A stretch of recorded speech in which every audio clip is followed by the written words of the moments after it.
going on, guys? Got a little Q&A here that I want to crush for the live, and gonna let a couple people roll through. This is usually a good time, around 9 o'clock Eastern. Coming off a good, shall I say, great weekend in Vermont, and pretty fired up. So I'm gonna crush this question. Oh, there's my man Mike Uhas in the house. Let a couple more people roll through, so hang tight for not even 1 minute. I'll get this question, then I'll hang on for anybody else who has questions. See if we get anybody else rolling through. Okay, so here's what we got, guys. This question, I'm going to keep it anonymous. And let's just say it's from John Smith. All right. Let's see what's up to a couple people here. Question for you. I'm going to be honest. This is a tough email to write, and it's a long time coming. I've been stuck in a training rut for a long freaking time, and I've reached out to some other people, and no one can seem to help. I know you've been building badasses at your facilities, and you know what's up in the strength and conditioning world. Oh, there's DJ Orlando. What's up, DJ? Flip this camera around. See what's on the desk. Charlie Francis book and Iron Mind Captains of Crush. I have a weird emotional attachment to long distance running. Getting into this question here. I'm a former fat kid, and I have this fear that if I stop running long distance, I'll get fat again. Not that running is a bad thing. It's great, but I've swung so far to the endurance end of the spectrum, I'm seeing drop-offs in my strength, and my body comp is suffering. Any advice on how I can break this rut and find a way to condition that still involves running but won't kill me so much? I'm going into tactical law enforcement in the near future, and I need some more real-world conditioning than just running distance. Well, let me tell you guys something. I want to quote my buddy Matt Wenning. I thought this was great. He was talking about training Rangers, Special Forces, and he said that, you know, those guys are not training for the 1.5 mile test or the 2 mile run. They're not training for it. He goes, if you're already training for that test, you already failed. And he goes, plus, if you're running in a straight line for 1 mile, you're probably dead in the Special Forces. So what I would recommend is you look at our training. We do a very fast-paced training protocol. Our warm-up is very tough and very challenging. It incorporates sleds, calisthenics, band work, a lot of trunk stability, a lot of abdominal/core work, and some movement work. And then when we get into the training, it's always couplets. So squatting and jumping, deadlifting and sled sprinting, pushing and pulling, carries with sleds and back extensions and kettlebell swings. And that's why I came up with the program Gladiator Strong, because it's fit and made to build gladiator types. Football, lacrosse, wrestling, all kinds of sprint and explosive athletes who need strength endurance, power endurance, and who need that mental toughness, who need that grit. Now, it sounds like you just want somebody to validate what you already know. You're saying, you know, I'm getting weak. You're saying that you're seeing, you know, a negative transfer to your performance. You're running a lot, but you're feeling weak. Your body comp is, you're probably looking skinny fat. What you've got to do is build muscle. Follow our Gladiator Strong programming. It's $10 a month at this time. Probably going to be more expensive than that soon. It's hard to kind of validate, you know, my experience of 30 years of training to something that's only $10 a month. And then I would get in a sprint repeat workout once a week. So maybe you do sprint repeats of 400s, maybe 800s. I think if you want to finish one of these Gladiator Strong workouts with maybe a mile hard run, that would be fine. But you basically have answered your own question. You know that it's not working. So now it's going to require your self-discipline to say, you know what? This is not working. And it makes no sense to continue following the path of a training protocol that's, you know, not delivering results. If you're If you were a coach, you would say the same thing to me. If I was coming to you, you'd say, listen, man, that's not working. And if you want to get into, the world of tactical, let me bring you way back. My buddy Jeff Martone, his website is tacticalathlete.com. He had that website, guys, 16, 17 years ago, long before the word tactical was cool. And he was telling me that he performed a lot of bodybuilding training and a lot of distance work, and he was training for the government. He was in a government agency. And he said, man, everybody was injured, he was injured, everybody was run down, until he started changing his protocol. And this is what he started doing. Kettlebell Turkish get-ups, kettlebell swings, deadlifts, military presses. He did a minimalist training program. And I'm looking at my bookshelf to see if I still have Pavel Tsatsouline's Power to the People. And I'll have to dig it up and see if it's on the bookshelf. But I'll look it up. But he said that they would do that training, weighted chin-ups, deadlifting. They did a lot of grease the groove with the strength work and the calisthenics work. And then they would do ruck marches. And he goes, once he started training like that, and that's not even a fast-paced workout compared to what I do, he said he felt fresh as a daisy. And I remember him saying that to me. He said they had just taken like a pretty long ruck with a pretty heavy ruck, and it was him and his training partner and then the guys that were in this government agency. And he said they took this long ruck to get to their objective. It was a training. It was a training experience, so they weren't in the thick of fire. But what happened was, he said, the trainees were crushed because they were all training like bodybuilders. They were doing chest on one day, shoulders the next day, legs the next day, high volume, not heavy training, not training the nervous system. So when I'm trying to weed people away from a program that's beating them up, I say, listen, if you love the distance work, hit a distance run once a week. The other days, you follow the Gladiator Strong programming, and then you get one extra day of conditioning, and it doesn't necessarily have to be sprint repeats. It really depends how you're feeling, but there's other forms of conditioning that I feel work better. Circuit training is great. Usually on Fridays with Gladiator Strong, I kind of do like a gut check Friday to challenge everybody and make sure you earn your weekend of rest. You could also go swimming, which I think is amazing. But I think circuit, if you want to get into law enforcement and police academy, what's interesting is 3 of the coaches that have worked at the underground in the past few years have went on to go into the law enforcement agencies, and they crushed it. They all told me that they crushed it. And a buddy of mine, I train his kids. He does the PT during the academy as well as self-defense. 2 buddies of mine. But my one buddy, he has them doing things like, 400 and 800 meter repeats sprinkled in with calisthenics.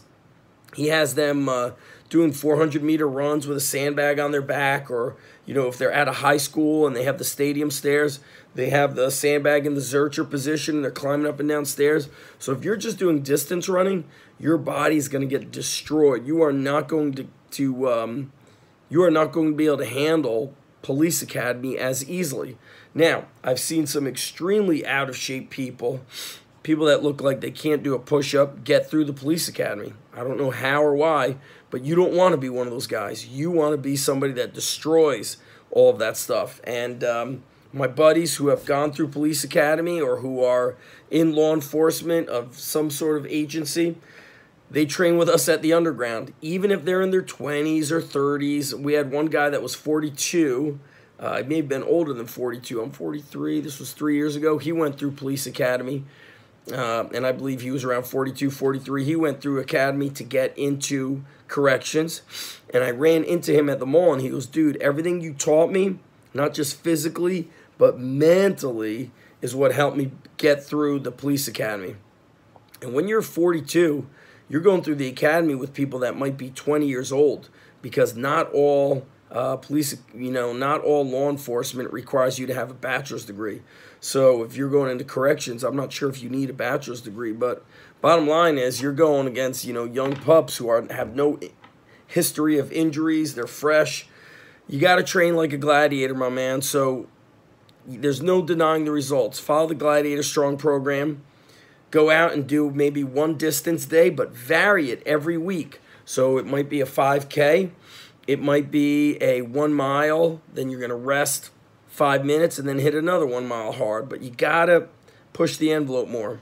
My man Jeff Crable right here. This guy's a beast. You guys should definitely be following him.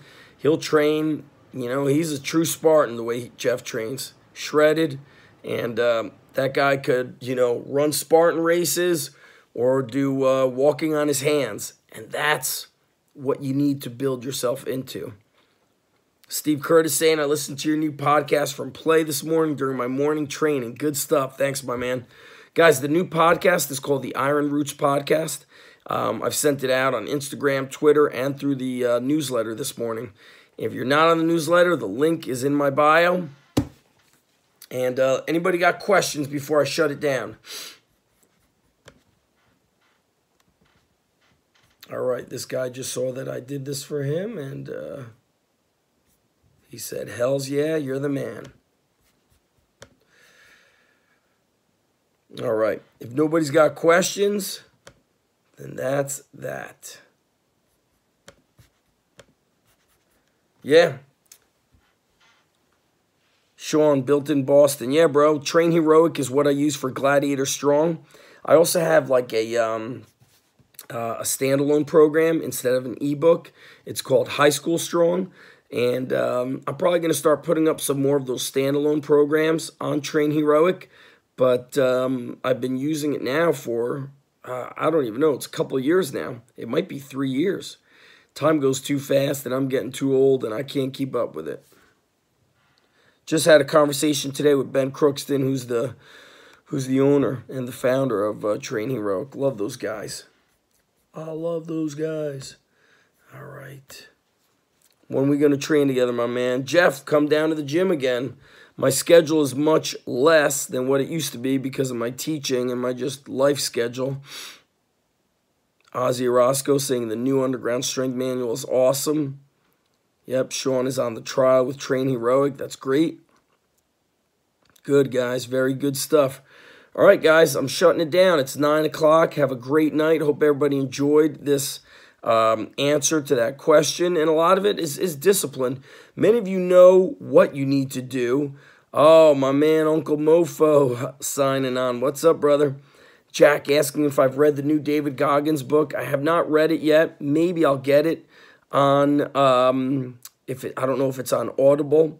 You know, I spend about 2 hours a day in the car. Not a fan of that, but I'll probably get it on Audible.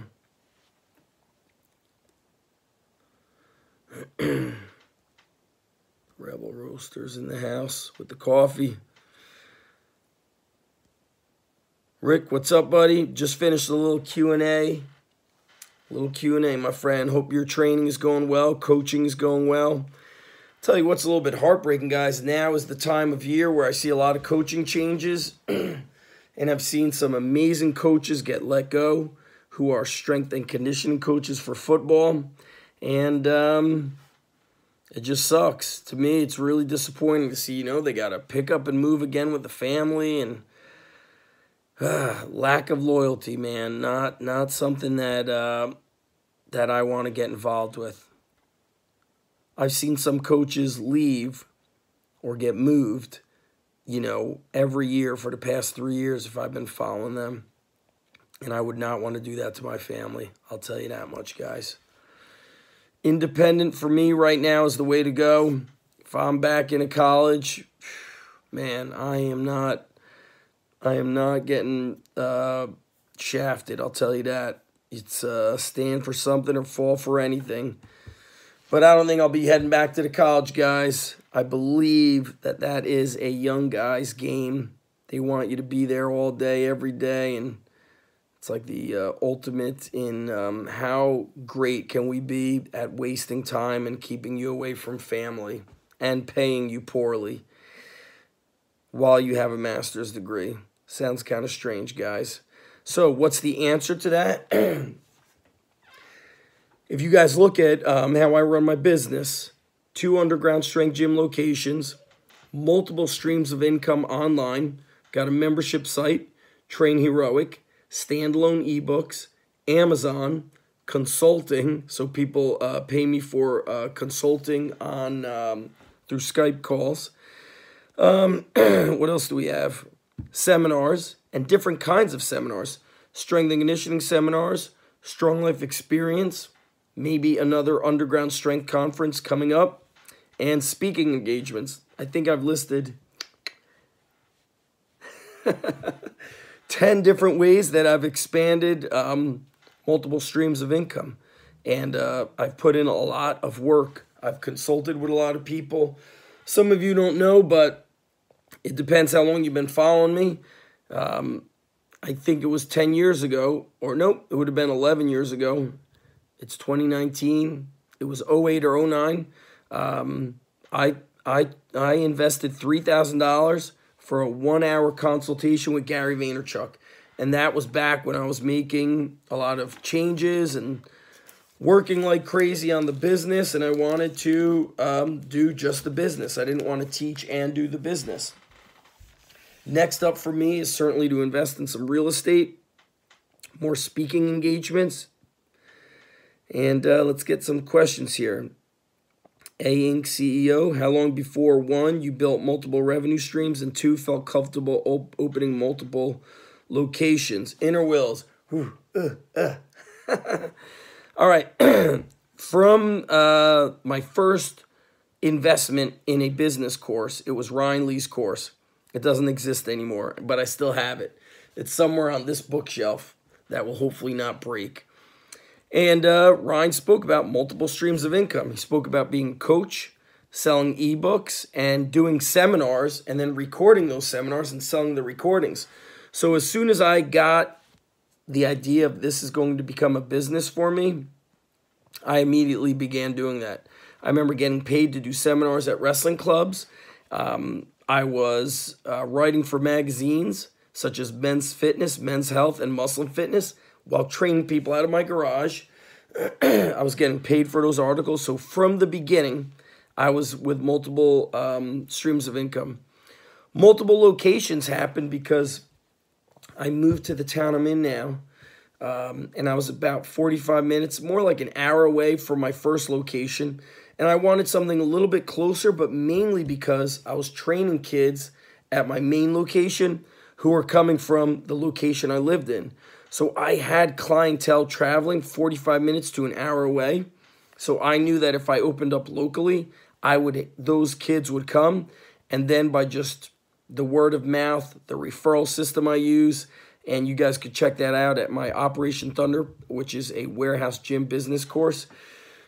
So I felt good from the gate. And then once I started using Wodify, we had Edison, Scotch Plains, Middlesex, Manasquan. 4 locations. Middlesex was just a small satellite location, and it was a test to see how I could do inside of a baseball facility. I didn't like the attitude of a lot of the athletes there, the parents. It just wasn't a good fit. Our training style is a better fit for the gladiator style athlete. Lacrosse, football, wrestling, the athlete that has the mindset of attacking. Although I've had baseball coaches contract me out to train their team leading up to a season for 4 months. And I remember one guy told me, he's like, if I don't start winning, I'm out of the job. He sent his team to us for about 3.5 months, and they won the county title. And now he's a coach at a Division III college at Kane, which is where I went to school. So it just goes to show you, it doesn't matter what sport you're in. It really depends on the attitude of the people. So location is certainly important, but also who are you training? You know, people with a weak mindset or who don't respect strength and power and sport performance and what it could do for you, you don't want to be around them. You know, you don't want to be around them. Eric Cressy has done a great job because I think he's blended the physical therapy and the whole therapeutic corrective exercise aspect with strength power. He is what I consider a sport performance coach. That's what I consider myself. Eric, of course, has a infinitely greater knowledge of physical therapy type work. So I don't say that I'm a strength coach, sports performance coach. So that's it, guys. Anybody else got questions? If I missed them, I think that was it. Oh, yep, you are right. Strong Rams, not many guys retiring as strength and conditioning coaches at the college level. Think about it. A lot of these guys, like I saw Bill Gillespie was released. I don't know how much longer he would have coached for. 2 years, 3 years? The guy is amazing, you know? And they got rid of him beforehand. No good. Shaw Boy, training questions. Have you felt overhead pressing with different bars works different parts of your delts? I think it's safer in the long term. I've been going overhead, you know, since I was a 13-year-old. What's interesting is my shoulder injury happened through wrestling. And in my mid-20s, wrestling my brother, I tore my rotator cuff. And I remember literally, I thought I heard it get torn. And when I tore my ACL, it was more like a shock. When I tore my rotator, I remember feeling nauseous. I thought I was going to throw up. And when I got the MRI, I thought for sure I was going to have to get surgery. And he's like, nope, you've got a, I don't know what grade it was considered, but it was like the mildest grade. And he goes, it's just a slight tear. And I was like, holy crap. And back then, it was before I became a performance coach. I didn't know how to rehab myself. So that being said, if you're going overhead, use dumbbells, use kettlebells, use neutral grip bars, use thick bars. But long-term health, I think you want to keep this elbows in neutral position. So if you could get your hands on specialty bars, that would be the ticket. Inner Wills. Attitude truly mandates time investment. Kudos to you. Do you have any upcoming seminars? Yes, I do. March 23rd and 24th, Underground Strength and Sport Performance Certification. March 29th, I'll be speaking at the Rutgers Human Performance Clinic, which is New Jersey. February 27th, speaking at the New Jersey Association of Health Phys Ed. And Thursday, online speaking with Ryan Lee's Momentum Rocks, which I believe is free. So look it up, Momentum Rocks. I'm speaking on Thursday. I'm going to destroy it. Strong Life Experience for 2019 has not been locked down. North Carolina Performance Seminar with Travis Mash will be sometime in the late spring. So that's it, guys. Listen, if you guys want to keep up with those seminars and anything else, sign up for the newsletter and get your 20% off discount coupon. ZachEvanish.com. Go to the Start Here button. It's the link in the bio on Instagram. Rick, the sport performance cert will be March 29th and 30th, but you'll probably be working, and very likely another one in the summertime. I think the one that you might like would be with Travis Mash, because Travis will be teaching weightlifting. So him and I really blend our skill sets together extremely well. They're very complementary, and we also get into the business stuff. Every certification I do, I finish with a 2-hour Q&A at the end. Business or anything that you got questions of. Later, guys. Peace out.